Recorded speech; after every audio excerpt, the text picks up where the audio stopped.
ইস, পটলের তরকারিতে এতগুলো চিনি, তোমরা ঘটি! ইস, তোমরা রান্না পারো না, তরকারিটা মিষ্টি করে দিলে। তোমাদেরও যদি এরকম ভাবনা থেকে থাকে, ভিডিওটা প্লিজ লাস্ট পর্যন্ত দেখো, তোমাদের মন্তব্য একদম চেঞ্জ হয়ে যাবে। আর নিরামিষদের জন্য আমি বলতে পারি রান্নাটা পারফেক্ট, আমার তো খেয়ে খুব মজা লেগেছিলো।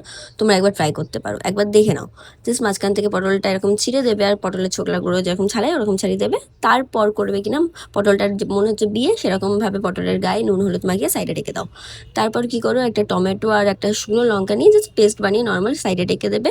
তারপর যতক্ষণ মানে সাইডে রেখে দিয়েছো ততক্ষণ পটলটাকে ভেজে নেবে, হালকা গোল্ডেন হওয়া পর্যন্ত ভাজবে, যেরকম আমার দিদা করছো। তারপর ওটাকে তুলে নেবে।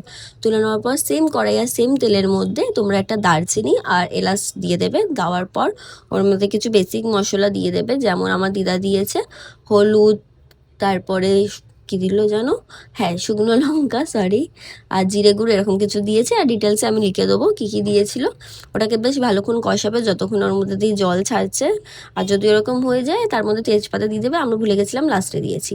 আর তার মধ্যে ওরকম গরম জল দিয়ে দেবে। দেওয়ার পর পটলগুলোকে দিয়ে দেবে, বেশ কিছুক্ষণ ধরে নাড়াবে। আর মেন ইনগ্রিডিয়েন্ট আসছে ওর মধ্যে লাস্টে দেবে গ্রেট করা পনির। হ্যাঁ, নর্মাল পনিরটাকে মেখে হাতের মধ্যে এরকম চটকে চটকে ওর মধ্যে দিয়ে দেবে। আর বেশি কিছু করতে হবে না। আর কিছুক্ষণের জন্য এটাকে ভালো করে নাড়িয়ে ঢাকনা চাপা দিয়ে রেখে দেবে। আমি বলতে পারি এটা হচ্ছে বেস্ট নিরামিষ রান্না পটলের। তোমরা একবার প্লিজ আমার কথাতে বাড়িতে বানিয়ে দেখো, আর আমাকে কমেন্টসে থ্যাংক ইউ লিখতে একদম ভুলবে না। আর এরকম রেসিপির জন্য তোমরা প্লিজ আমার পেজটাকে ফলো করে নাও।